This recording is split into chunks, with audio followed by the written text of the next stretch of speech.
Bonjour à vous. Aujourd'hui, nous allons voir le chapitre 26, les infractions routières graves.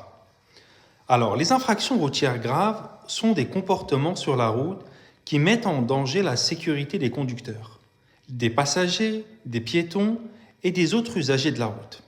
Voici quelques exemples d'infractions graves. En numéro 1, nous allons voir la conduite en état d'ivresse, d'alcool, de drogue.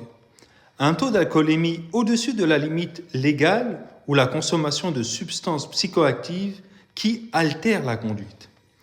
En 2, nous allons voir l'excès de vitesse important, rouler à une vitesse largement supérieure à la limite autorisée. En numéro 3, nous allons voir la conduite sans permis de conduire, conduire un véhicule sans être en possession d'un permis valide.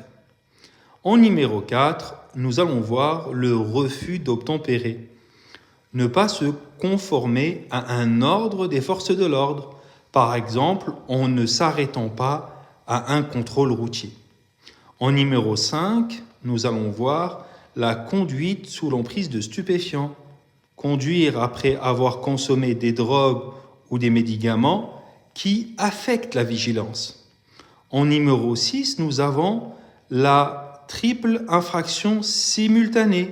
Par exemple, brûler un feu rouge en excès de vitesse, tout en téléphonant au volant.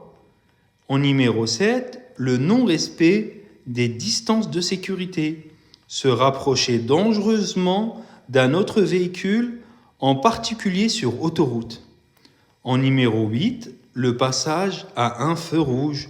Ne pas respecter un signal lumineux qui oblige à s'arrêter. En numéro 9, l'usage du téléphone portable au volant.